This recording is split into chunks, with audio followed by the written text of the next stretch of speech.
You do a modicum of exploration, what works and what doesn't work. All you had to do was prospect a little bit, and then magic happened out of thin air. And when I saw that happen, I thought it was miraculous how easy it was.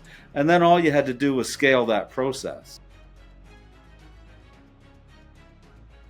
Welcome back to the Full Out Real Estate Agent. I'm your host, Mark Faris. Today we have Drew Woolcott here. He is a top real estate agent. He sold over $3 billion in real estate to date. In a single year, he's done over $300 million in sales, and he serves the Burlington, Waterdown, Flamborough, Hamilton, Ancaster area. So outside of the GTA, and he's one of the top agents in the entire area. So we're in for a real treat here today. Drew, welcome to the show. So great to have you. Thank you, Mark, and thank you for all the accolades. I'm honored to be here. Appreciate it. So, Drew, an agent will look at you and just say, you know what, you got 35 agents. You got you're selling billions of real estate. You must have just been born successful. And so maybe we can go back, and maybe you were, like, from a mindset standpoint, but I mean, generally there's a backstory there. So let's go back and go back to the very beginning of, you getting into real estate, and, what actually made you get in, and maybe you could share that origin story with us. Sure. Well, necessity, I think, is the father of many, many things. So I had sold a smallish company. It was a swimming pool company that we ran during university. And really, the way that many people come to real estate is they have no other alternatives. I came by the most often traveled road to real estate, and I had 3 children. We had 3 children that were under the age of 3, and they like to eat, and they like to have their diapers changed, and they like to have nice surroundings. Wow. And this seemed, we had piddled a little bit. We had played a little bit in the buying and selling of real estate, and I loved every minute of it.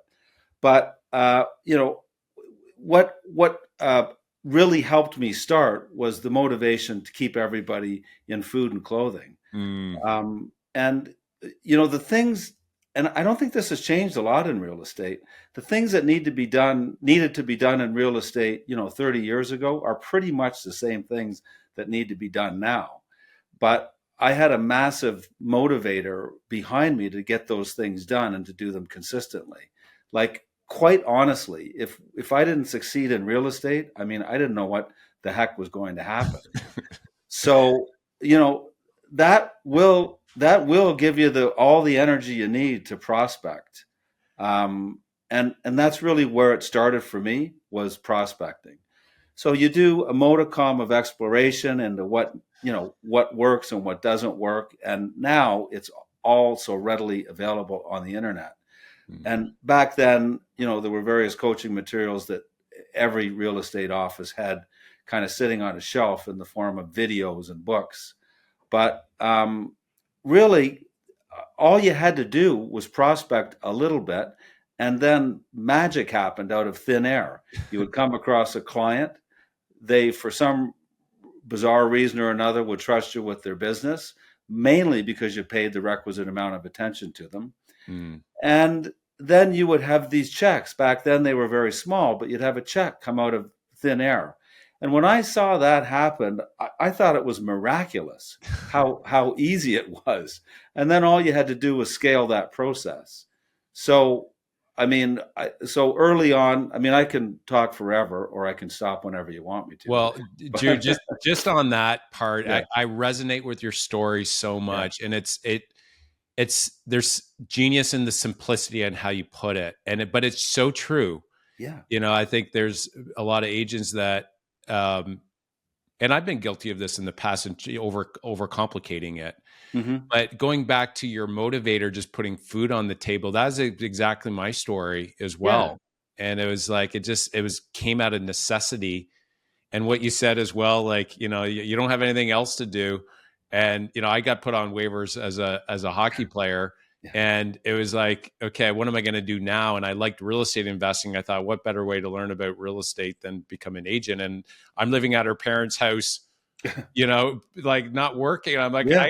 right. So Yeah. that is such a powerful thing out of necessity that I can resonate with that. So that's really cool to hear. I didn't know that about you. Well, and it's interesting because that's a lever that we often use with the agents. That is for them to either contrive or create some real necessity in their lives that Mm. gives them the impetus to wake up in the morning and do the things that need to be done in order to succeed at the game. Too much comfort is not a good thing in this game of real I estate. love that. You And know? and I love how it's like, if you don't have it, if it's not there in your life right now, create it. So Yes.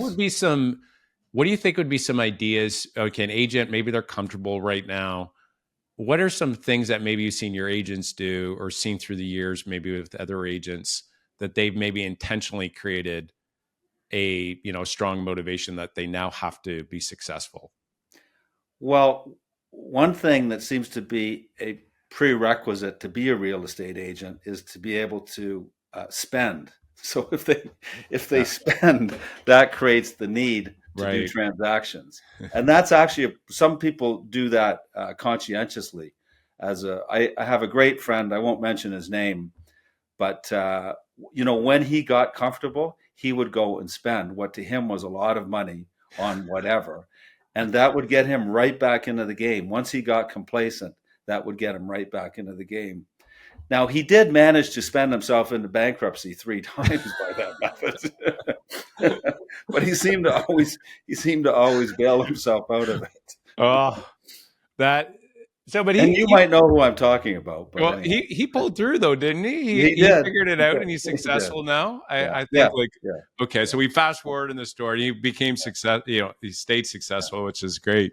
Yeah. It's funny you say that about like going and spend. I remember, so Chris Leader, he's one of the trainers, and Yeah. he actually coaches down in the U.S. and in Canada. And when he was a broker selling, he used to basically tell his agents to like go buy a really nice car, right? And Yeah. he always said whenever they bought the nice car, they'd always be in the office the next morning, bright and Yes. early, right? And he's like, it's just a powerful little lever that is used, and I I see that like when it becomes a must, you cut through all the BS out there. You Yeah, cut through that's all right. the details. And it's interesting. I found like the top agents, they found shortcuts that doesn't lessen the quality of the delivery of the service. They found the key levers that by focusing on these key levers, they can actually do more in less time and they can get productive. Whereas other agents are spending on things that maybe just don't matter. But when it comes to like a life or death financially, that forces you to get super clear on the things that truly matter. Yeah, you dial in very quickly. And the curse of death is when you have X number of dollars sitting in your bank account that's not spoken for. I mean, then the agents tend to chase the shiny beads around the new things, the things that aren't proven to work, but that are maybe a little more interesting than the bare essentials. It's anything but what works Yeah. when there isn't necessity is what I find, right? So how do you Well, how do you create it? How do you manufacture it is a good thing. We work a lot with the agents on that part of it. there's genius in what you just said there. I like, if you're listening out there, I think that there's really something to that, because ultimately, if you're comfortable and you're just not getting the results that you want, that will force you to get successful really quick, right? And so you got to find something. There's got to be some sort of motivator there.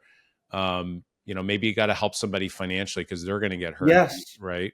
Yeah. So really, I think fear is a motivator, right? Mm, Fear is probably a better.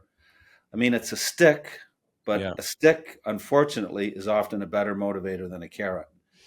For many people, I shouldn't say that. For many people, that's the case. Well, and fear of loss, it's been proven that is a more of a motivator than the upside of gain.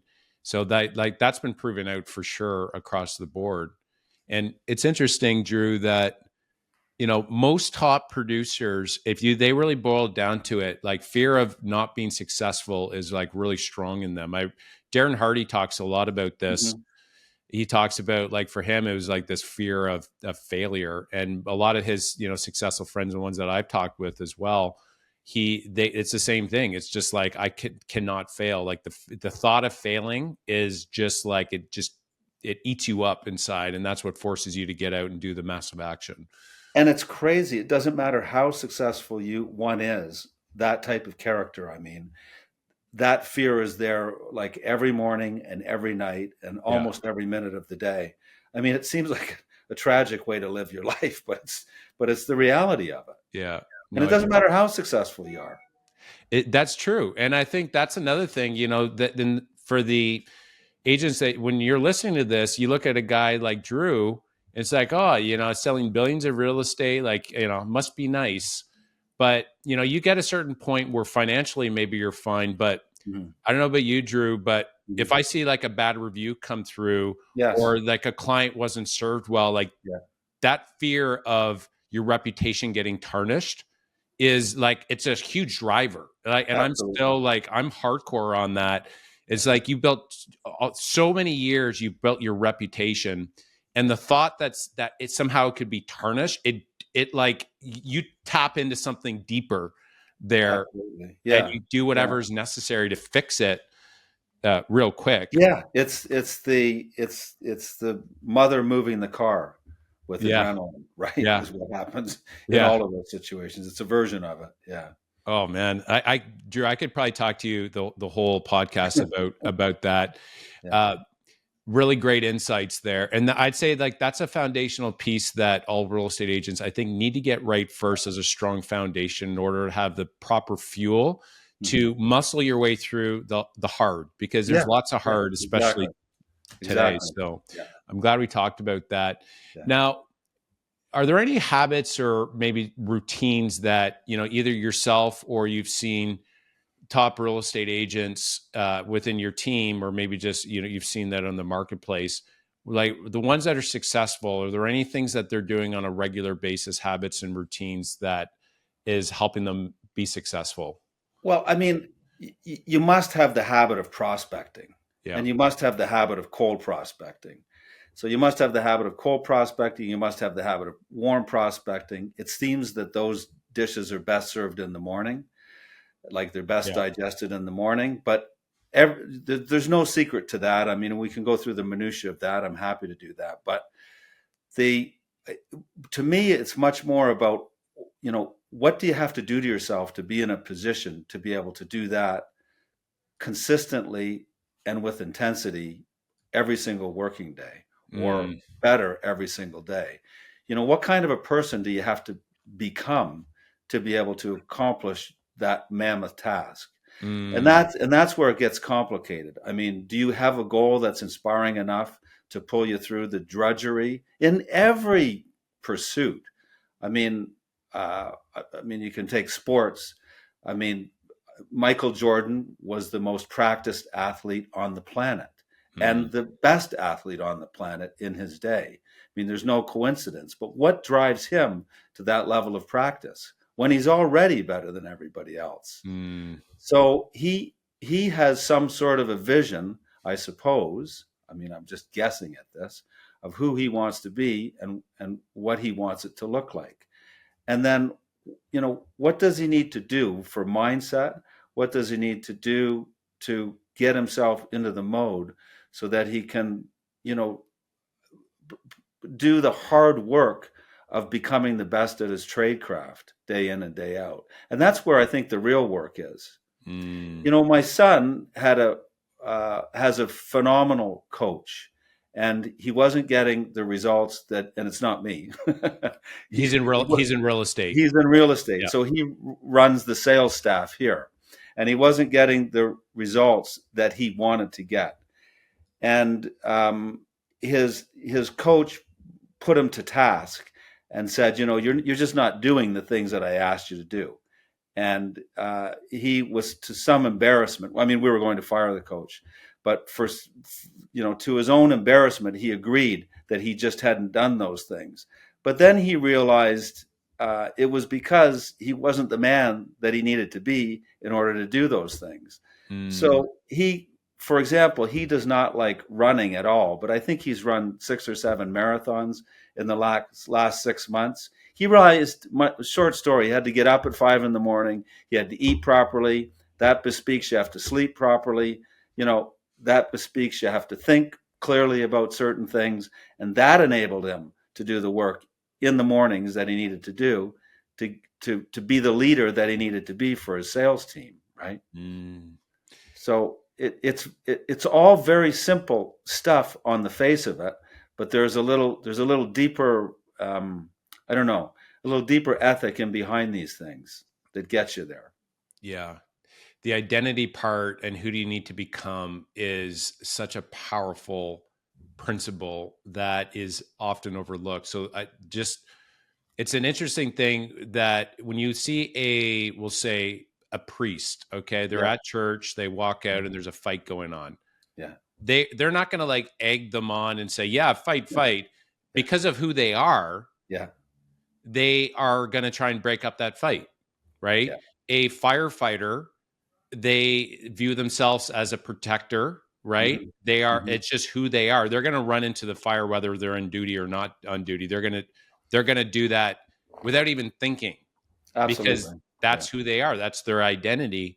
yeah, And so I think what Drew, where you're what you're saying there, it's kind of painted in a different way. Is if you're going into, you need to prospect with intensity, and what Drew said, I want to underline how important the intensity is. The most successful agents are extremely intense and focused when they're going about what is most important for them. So the intensity on that. But when they're going into that, they're not just seeing themselves as an unsuccessful agent. They see themselves as a master prospector, and they view that they come from I am I I'm becoming, maybe I'm not there now, but I'm becoming this. yeah. And that is That's right. so I'm becoming successful. I'm getting my reps in. Like they can see, and Will Smith said this. He's like, we always knew where we were is not where we were going to become, where we were going. Like we knew we Hmm. were going someplace different and better, Hmm. right? Hmm. And it Hmm. goes back to the identity and who you're becoming. That it's really powerful.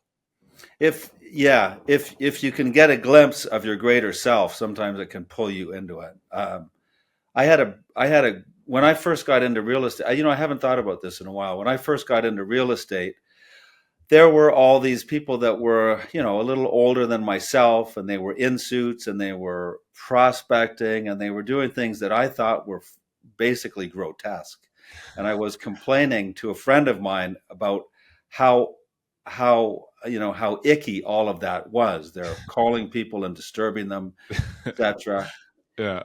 And this guy is a brilliant guy, multiple PhD, little older than me, if that's even possible these days. And he said, yeah, and where's the integrity for you in failing at this too? He said. Like, what about if you don't give yourself the excuse of failure because it's not chic or cool? What Yeah. about if you throw yourself at it and allow yourself the dishonor of failure while trying? Did Mm, you get what I'm trying to say? yeah. As opposed to not trying at everything in yourself, in not applying your full self to everything and giving yourself an excuse to fail. So he basically flipped your perspective on it with that Yeah, question. yeah, exactly. Yeah, which to me is powerful, and that's where you may be thinking about prospecting is icky, Yeah, but Drew gave that excellent example of maybe you look at it a different way, right? And you look at it a way like if you're not being successful with like you not doing it means that you're not successful at it. What if you could be successful at it? And just seeing like the glass is half full or half empty. It's the same thing. It's just what's your perspective on it, right? And so, what do you need to do yeah. to change your perspective, your paradigm of it, if that makes sense? Well, that, and I think it's like the student that doesn't study for the exam because he's not prepared to face the reality of the fact that if he studies, he might fail anyway. Okay. So it's having the courage to pitch yourself against something. And I think that is what holds back a lot of people from doing the work that they need to do, because they're not willing to apply themselves, because that could result in a failure. Do you follow me? And that is like, that can be a ruining realization. So there's a quote there that this kind of reminds me of: the only thing we have to fear is fear itself, right? And so very good. Raymond Moley, I just checked it up because I didn't recall who did that, but Raymond Moley said that. And Robert Franklin Roosevelt, actually, it was Raymond that came up with it. Franklin Roosevelt actually said it, but that's so true. I mean, and I think that probably starts in school, where, if you fail, you get in trouble. And it's interesting in real estate, in any business, it's like failure is part of getting feedback so that you can change quick and go. Because, if you're going up against Drew will take so much action. He'll get so much more real live feedback, and he'll just go back at it faster than somebody that's maybe getting ready to get ready, that has all the PhDs and they're super educated, but Drew has feedback, and Drew will win all day long over somebody that's maybe more educated, but they're just not taking the massive action. So the fear is part of moving forward. It's part of getting real data, real feedback. Absolutely. Yeah. And that's where growth is. Yeah. Yeah. This is such an interesting conversation, Drew, because it's, as you start leveling up, it's interesting when you speak to coaches that are coaching like the billionaires, right? They say it's all down to changing their mindset and leveling them up. Wow. Any challenges that we go through, just think of it. The challenge you're going through right now, when compared to maybe a child that, you took their candy away and they start crying, to that child, that's the biggest thing in the world to them. Yes. It's right. And then now your problem or challenge that you're going through seems like the biggest problem in the world. But, I'm going to use Trump, whether you're a fan or not of him. He's probably one of the most successful guys in the world, and there's a story about him that when he was, the real estate market turned, which you could imagine as a real estate investor, interest rates double, or they went up to like 18%. It would be more than doubled. We thought this was bad, but he was $100 million in debt pretty much. And he's walking down the street with his at the time wife, and said, "You know what? See that homeless man over there? He's actually richer than I am. He's at zero, and I'm at minus 100 million. Yeah. But look at what he's gone through right now, and to have that kind of problem, and then now getting shot, and what he's had to been through. Your challenge that you're going through now, you have a different perspective or a different kind of paradigm. Is if he were to look at your problem, it would not seem so big. Yes. So I think like that perspective there is like really powerful. Whatever you're going through right now, somebody that's maybe at a higher level might look at that and is like, that's like peanuts, like that. So that's helped me in the past when I'm facing something. I'm looking at, is this really that big of a challenge? Yeah. Or when you see somebody that has a real problem, that's not like I'd like this problem, or I'd like to be this, like a health problem. Right. Yeah. No, that's another really, really good way to think. We got two arms, we got two legs. We're, exactly healthy. And so that's really good, a really powerful way to kind of think about, success. And, this is what people are, at the top, this is what they're working through, right? These kind of conversations here. So it's really, really important. Very good. So, okay. How about differentiation? So what would you say for yourself, like, helps you differentiate yourself? I could tell you right now, I mean, that kind of leadership that you just were talking about, like casting that down to your team is like, I'd say is a huge differentiator in itself. But are there any other differentiators that when clients look at you, or for working with you or any of your agents, that you believe you guys have over the other agents out there in the market?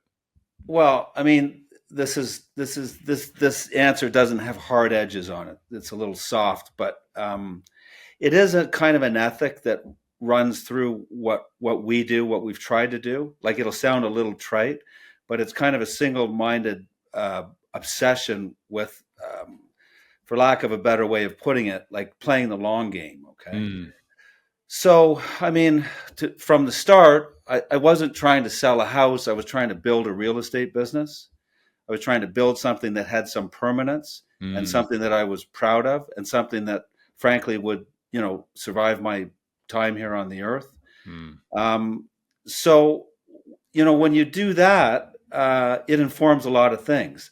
Like, you start to think about your clients as long-term partners. You think about your administrators and your agents as long-term partners. You make decisions in a little different way. It's kind of, you kind of have an obsession about the interests of all of the other parties involved in the process. You're not trying to, beat the home inspector up for $50. You need him to be successful so that he can operate in a way that befits your clients, if that makes any sense to you. There's genius in this, Drew. This is such a and then it comes, then your reputation becomes paramount above all things.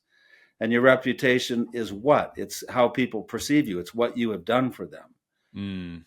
So it becomes the thing that becomes most guarded. And your integrity, I mean, you naturally build integrity out of such an ethic. And it ultimately leads to kind of having a solid reputation and coming to be known as trustworthy and reliable, I suppose, and efficacious in the marketplace. And then that feeds back ultimately, I suppose, into more business, or should feed back into more business, and a kind of a virtuous circle kind of results out of that. There's a couple things I just want to point out there, and that you can, we're of the same mind. Like, the reputation is the ultimate. And like, you can see both Drew and myself, we're hardcore on that. And I love your perspective with the long-term thinking. And that goes to, like, other agents when we were negotiating. This is not I win, you lose. This is, if it is long-term, which is Drew, like, it's such great perspective. Then it's about what is important for your client. Here's what's important for my client. How can we structure a win-win? Because when you're coming from that point, you have the other agent now working with you to create solutions, instead of, look, I'm going to try and beat you. Right. And it makes it so much easier if you're thinking, I'm going to be working with this agent for 25 years, even if they're not on my team. I'm going to run into them again and again and again. I mean, I don't know what happened in the industry. I don't want to, but it used to be that people worked much more collegially together. They weren't opponents. It's a tough enough job as it is, and it would be a lot easier if the industry realized that and fraternized a little more and worked a little more tightly with each other. It does not have to be me versus you, even if you're on the opposite side of the transaction of the other agent. That's great. That's a great call to action to the industry, for sure. Drew, reminds me of the long-term thinking. A just quick story on that. I met a politician, and we opened an office and we invited him out, and him and I were having kind of a side conversation. And I asked him the question. I asked him, you meet with these billion-dollar developers. How do they think different? Like, what is it that's different about these guys when you meet with them? What is it that you notice? And he thought about it for a minute. And he said, you know what, Mark? These guys are extreme long-term thinkers. He's like, these guys are not thinking in like years or even decades. These guys are thinking in like 50 years, generational thinking, right? Yes. And I thought about that after. I'm like, that's so interesting. The most successful people are long-term thinkers. And on the opposite end of the spectrum, you have, say, drug addicts that are, right? They're thinking like moment to moment, how can I get my next hit? And so I started really thinking about this deeper, and I thought, if I want to be more successful, I need to think more long-term, right? And so anytime I'm caught in the day-to-day, I'm like, whoa, like, okay, I got to like slow down and like zoom up and Yes. like start looking long term and start like getting my pen out and taking notes. And by doing that, that allows me to see the grounds better. And exactly what you were saying, it helps you make better decisions on a day-to-day basis with that long-term thinking. And oddly, and the utter paradox of it is that when you think long term, you usually win the short game. Mm, You know? absolutely. Yeah, you make better decisions. Yeah. And, it's interesting. You see successful people and they're like, oh, they're just, lucky or whatever. But the reality is listen, there's, there's no luck there. Like, wait a sec. Luck does come into, I believe there's like chance that comes in, but you got to Sure. keep showing up to get that. But you have business guys that, they start businesses and they're successful time after time, like Drew, like year after year after year, you're successful. There's certain things that you're doing Sure. that are Yeah. intentional, Yeah. that you got to just look at existing proven models and just do the things that they're doing. And what we're talking about, this long-term thinking, is something that all successful agents really do. Yeah. For Yeah. sure. So new agent is, they're thinking about getting in the business, or maybe there's an existing agent that maybe they're not kind of getting what they want in their existing brokerage, and maybe they're interviewing. Okay. So what would you say would be like a key thing when they're going through the interview process, when whether it's a brokerage or a team, what do you think some main things that come to mind that they should maybe be looking for when they're interviewing? Well, the obvious thing is they've got to do their homework and Mm, talk to enough people so that they can start to realize who is being sincere with them and who is not being mm, sincere. It's a great movement to grow teams, but there are a lot of teams that aren't on the net really offering agents much. So they mm, need to be able to discern value from promise. mm. Um, and, yeah, I'm Yeah, sure you know what I'm talking yeah, about. Like, yeah, I do. and anytime somebody promises you something that's too good to be true, it generally is. Mm, That's an oft said saying, but it's so true among real estate teams these days, I should say. yeah. Um, I guess a lot of times what people are promised is an abundance of leads and an easy life. Mm, And there is no abundance of leads nor easy life in real estate. mm, What you want to look for is, do you resonate? Can you find a place that can, kind of provide the culture that you as an agent needs mm, to do your best work? That's really what the sell is of a team. mm, Can they allow you? Can they provide the atmosphere, the tools, the encouragement, or the challenge, as it were, to make you your best self? And mm, that comes down a lot to a personality thing. mm, I'm sure it's a systems and a knowledge thing, but any teams that are worth their mettle will have the systems and the knowledge base. mm. It what philosophy resonates with you, what leader resonates with you, what leader can you believe? Mm. You know, I love that, setting up the environment for you to be successful, and you got to put the work in. Like yeah, that's, you do. So yeah. many people come to us, and if they ask, how many leads are you going to give me? We stop the interview Yeah. because Yeah. that's not the Yeah. trade we're making here. Yeah. Like your body for some leads. That's not what we're doing, right? Like Yeah. we want people that want to learn and grow. That's really all we're Yeah. after. You know. It's so interesting you say that. There's a couple things with that. Number Yeah. one, sometimes, if we're interviewing, like we only bring on like 1.5% of people that apply. So we're extremely, Yeah. like, for teams, if Yeah. you're listening, if you're interviewing a real estate team, especially any like successful team, it's more the team needs to interview you. Whereas a Yeah. brokerage, it's a little Yeah. bit, it's kind of Yeah. the opposite. You're Yes. interviewing the Yes. brokerage. Yeah. But that's the question sometimes, that generally will come up. And if it comes up at the beginning, like, what's the split? That's a red flag for us. Yes. Because I've sat there, Drew, and I said, listen, like, we could show you how you can make 200,000 net Hmm. on our team, and they've been making 100,000 gross Hmm. for many years. And I said, listen, like 200,000, but we'll have the whole conversation. And there's like, but what's the split? It's like, Yeah. what is it? Does it matter what the split is? We take off all these responsibilities. You're going to go and sell. So I think going into it, what you said, are you willing to work hard and learn? That's actually two of the three things we look for. Yeah. You willing to work hard and learn, willing to learn. So it's like, your cup is half full, right? Can actually take our insight? But the third one is, do you have a genuine love of people? That is a very prevalent thing, Drew, that, we see. And it's interesting. The ones that do really well, they don't even really ask about that. They just want to be part of it.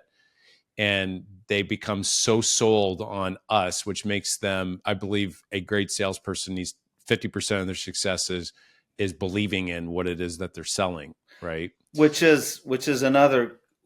bespeaks another key quality, humility, right? Right. So in my mind, that bespeaks a certain humility too, because if you have that humility, you realize that there may be some systems in this entity that you haven't developed yet, that you might need to learn about. You might have something to learn. Is humility. Okay? Yeah, that's really powerful. Yeah. So we got a genuine love of people. We talked about. We got the two, which is a willingness to learn and a willingness to work hard. And what you were just saying there about a willingness to learn, there's humility that really comes with that. And the beauty of that is the fact that your cup is not full, which allows you to learn, which sets this is a foundational truth. There's a story of a black belt, and he went before he actually was this trainer. They had the presentation. He was about to give him black belt, and he said, "Okay, so what does this mean that the black belt?" And the student comes back and says, "Hey, listen, this, I've hit the top of my craft." And he says, "Okay, you need some time." So he trains for a year, comes back, asks him that same question, and he says, "Well," he's like, it means that I've put in all this hard work and it pays off." He's like, "You're not quite ready."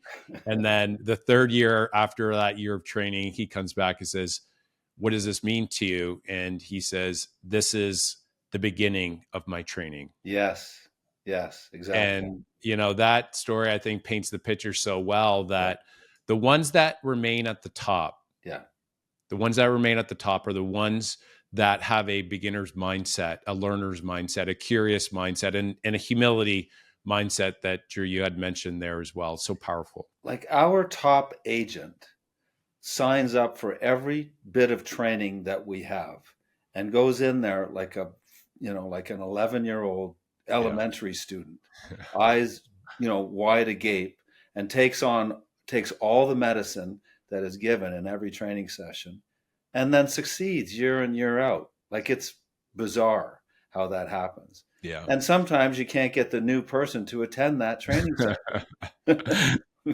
Oh, it's cool. And, I had the benefit when I started, I saw agents that were at the top of their field. And then I kind of watched them, and there was, we'll just say, complacency, some complacency that set in, and not treating clients well, and kind of an ego set in. And I saw them fall, and that actually scared me a little bit. Yes. But I was really blessed at the beginning to see that. But then I've seen through the years as well, where maybe an agent that was doing really well, exactly, they're not going to the training anymore. They're not showing up. And then because they thought, I already know that.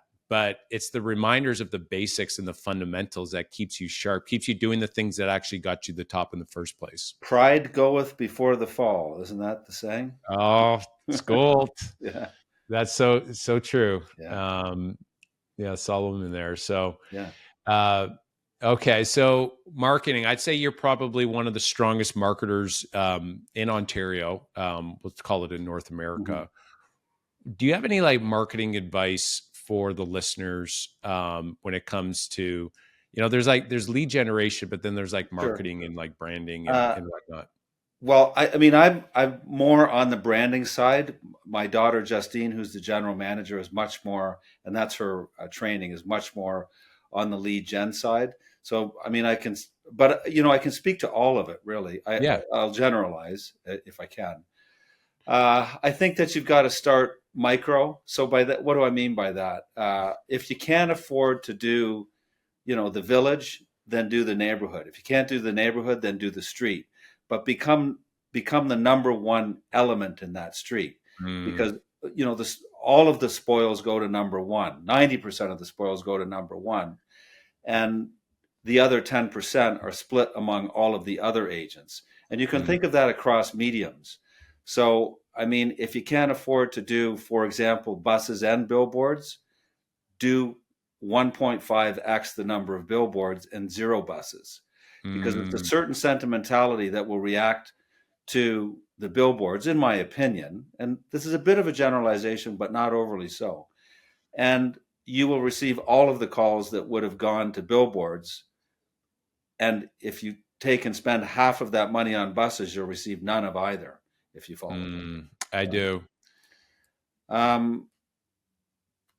So I don't know. I would very much focus on one aspect and become the expert in that one medium or area or both, right? In terms of marketing. That's precision. Great advice. Go small to go big. Yeah. And we saw that. I mean, we've seen this as well through the years. The challenge today is there's so many different ways you can spend your money, right? It's like it's endless lists, and you always have, the guys coming to you, calling you up, and like, you only need to get 2 deals to. You've had that before, right? You can Drew, go broke 2 deals at a time. Yeah, Sure. 2 sales, and it pays for this for the year, right? But the reality is there's a deeper principle here that's really important to understand, is that mastery in a few different mediums is that's where the real gold is, rather than going and spreading across everything. It's like, become the master, become the number one, as Drew, you put it so eloquently. But that's also a narrative sort of thread that's coming out of this conversation. I mean, it applies to prospecting or what you're doing in the morning as well. You don't need to try 12 different things in your prospecting regime. You just need to do one thing well, and you'll be fine. Does that make sense? 100%. I mean, Gary Keller wrote a whole book on that. Do one thing, right? Absolutely. And his books are not to be trifled with. Yeah, no, he's like, we'll call him the godfather of real estate. If you haven't watched those movies there, you'll understand kind of that principle there on that. Just knows his stuff really well. Have a lot of respect for what he's done. So I think that's really great advice. And so be careful not to try and do everything. Just pick a few things that you do well. And you know what? Some people do extremely well on YouTube. Some people do well on social media. Some people do well on, billboards or maybe it's referral business. It really doesn't matter. Just pick 3, 1 to 3. Yeah. Maybe do 1, start with 1 and be a master at that. And, really double down on your things that you resonate with and that you think you could be the best in your area at. Absolutely. Yeah. No, that's really powerful. Okay. So Drew, we have so many things. So agents, they start making money. Okay. And maybe they've saved some emergency fund there. That's great. Right. They're paying their taxes. They're investing in their business, and then they have excess and they start, the question for you is, there's so many different options out there. I mean, even for us, we have a real estate investment firm. We got to look through like hundreds of deals to find one. Yeah. So you got, different segments to invest in. And then within each segment, there's lots of options out there. What investing advice would you give the listeners that helps you make great decisions when it comes down to, investing their money? Well, real simple stuff. Again, simple solves a lot of problems. Okay. Yeah. You touched on it first, pay your taxes. Yeah. There's the wealthy barber thing, which is very simple. You don't have to read. Well, you should read the book because there's a lot in there. But the essence of it is take 10% of your gross and invest it. I think it's take 10% of your net, but I would say take 10% of your gross and invest it. I've always invested at least 50% in real estate. I mean, like, how far can you go wrong if you're in the business? There's a certain ethical consistency too to investing in real estate. Plus, you have the leg up of being able to use the commissions Right. on both the buy and less soft costs on the sell. And then, as far as real estate goes, very, very simple rules, okay? Never sell any real estate ever is a very simple ethic that I have, okay? I've sold, and I come by that hard. I've sold a lot of real estate that I oughtn't have because I Yeah. chased the next thing along. And I knew the piece that I had. I knew its warts. I had generally improved it. And then I gave all of that away to somebody else. And I told you I'm a long-term guy, so I built the real estate investment for 50 years, and then I gave 49 years of those improvements to somebody else. So I would hold that real estate, and I would hold it forever and never sell it, or at least I would have that ethic. And now I'm going to kind of throw out what I just said, and then I would say every 5 years or so, review all of the assets that you have with a very simple notion. Look at the equity that you have in that asset, and if that is not the asset that you would buy, right then and there, liquidate it and buy the asset that you should buy, because you can become unobjective about those investments that you have. And I do that. So you inform the investment with a long-term view, and you treat it with a long-term view. And that's why people buy it, because it has appeal if you're selling it. And then you revisit that once in a while, like maybe every 5 years, because real estate is a long-term thing. You don't have to die a death of 1,000 cuts and revisit whether you should sell something every day or every month or every week. Yeah. You really only need to look at that in real estate every 5 years. And then, I don't know, for the other 50, if I put 50% into real estate, the other 50% I put into financial instruments. I'm into financial instruments, such as mortgages or bonds. So basically interest-bearing investments, and the other portion in stocks, basically. Got it. I really like that exercise to reflect. And would you buy that asset again with the amount of equity you have in that property? That's like a good filter, because I think a lot of times we just, we have it, but every 5 years, I guess, on this reflection, if you decide to keep it, you're essentially deciding to buy it again. Yeah. Right. Yeah. Yeah. And we do that with our clients as well. Can you elaborate on that? Well, I mean, it's a notion that we share with our clients as well. So if they have an investment property, is it the one that they would buy this 5th year? Or could they do better in a different asset? Should they be in a different asset? Are they just buying it because of, are they just holding it rather because of inertia or laziness or lack of review? Right? So a lot of sales will come out of that, and a lot of profit for the clients. So is that like a kind of every 5 years you'll maybe reach out and have that conversation? Like what's the performance look like, and exactly how would a call like that go? Because there's a lot of listeners out there, and they have clients and they have investment properties, but I think that's just such a great exercise, is like, let's reflect on and do an analysis on this property, and the amount of equity do you have in that? Do you have maybe a better option for them? Yeah, and generally, people become complacent with an asset after a few years. They're not excited about it. They're not maximizing they're not maximizing its income potential, or they don't see it for the improvements. They've become complacent. They're not improving it any longer. They're leaving money on the table all over the place with these sort of ignored assets. Yeah, right? I think that's such a great thought for everybody that's listening here, that you all have clients, but the reality is your investors, anybody that has an investment property, or maybe even their own house. I mean, this can be the principal residence conversation as well. Like getting them into another asset that maybe, or another home that maybe serves them better, a growing family.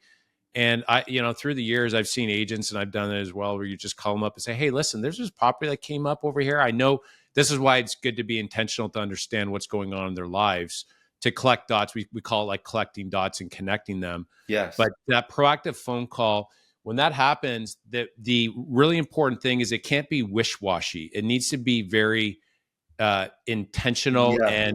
and coming from a place of, you are the guide, you are the expert, and you're not asking them, like, it's not wishy-washy. It's like, here are the benefits of this. I think you should, like, this would work really well for you.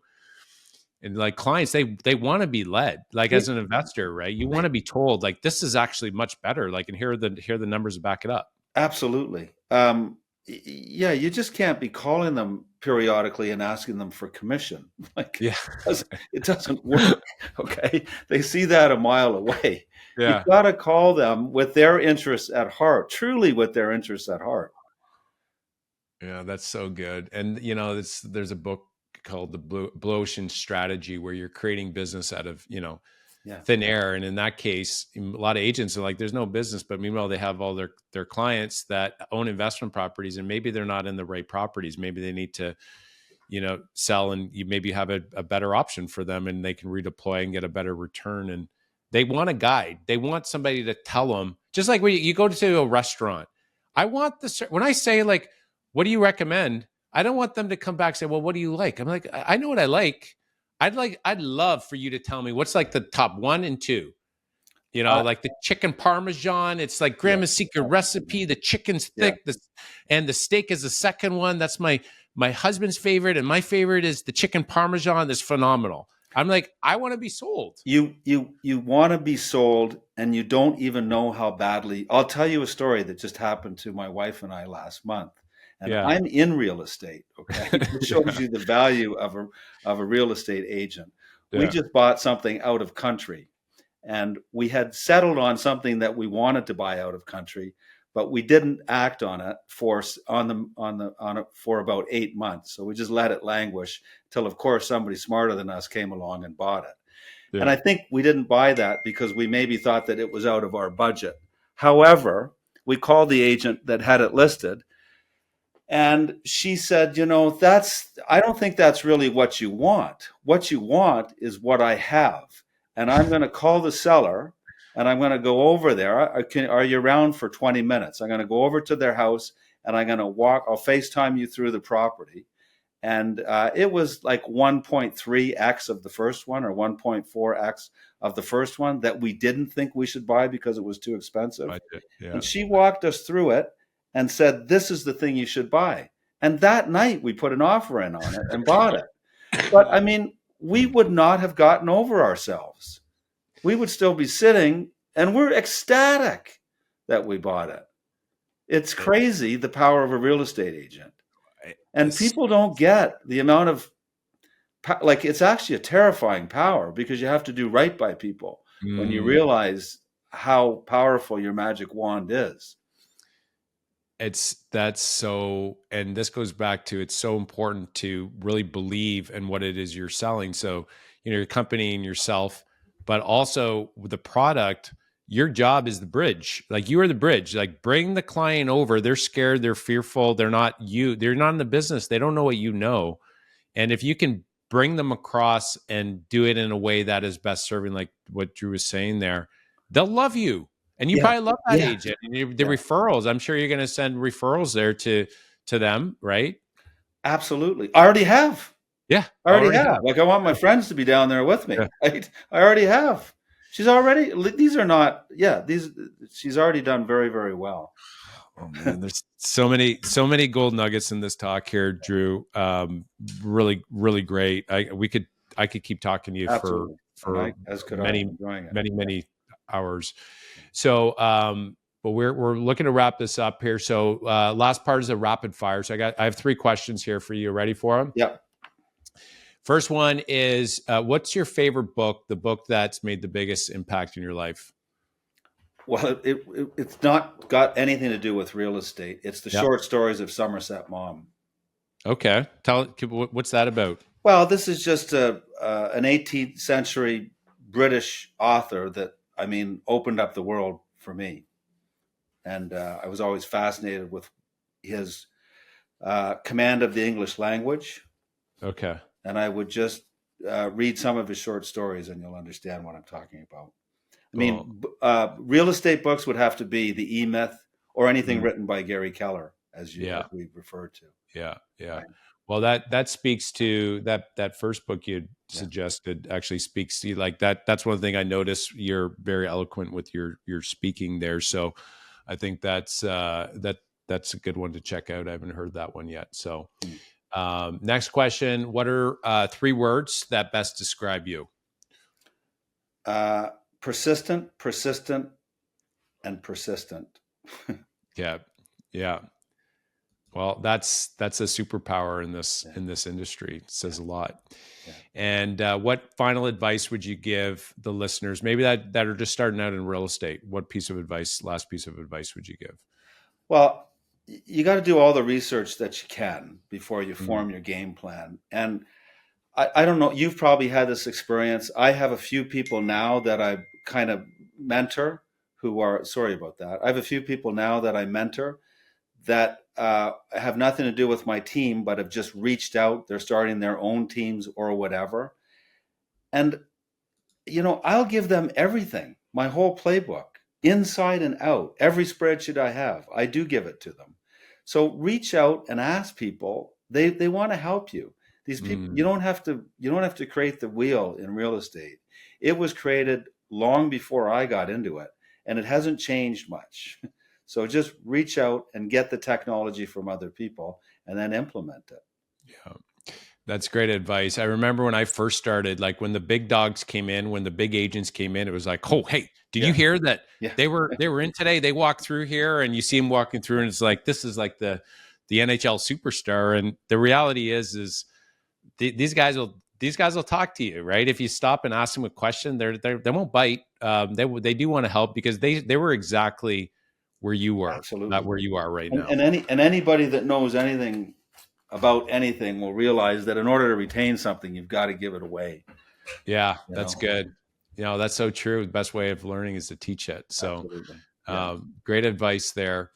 Well, really appreciate you, Drew. This is such an inspiring conversation. I got a lot out of this. A pleasure. Anytime. I enjoyed it. For sure. The agents that are listening out there, maybe they want to send you referrals, in your market. Sure. What's the best way that they can maybe reach out and send you some business? Well, they can reach out. My email, my personal email, is my first and last name, DrewWoolcott at WOOLCOTT.ca. It's the easiest way to get in touch with me. Yeah, right on. And then for your website, to check out your team's website there, we're at, was it woolcott.ca? Yep, absolutely. Yeah. Perfect. Okay, great. Well, thanks again, Drew, for coming on the show. Nice to meet you finally. Yeah, no, for sure. And we appreciate you guys listening to the show as well. And if you like the show, please share it, subscribe to the channel.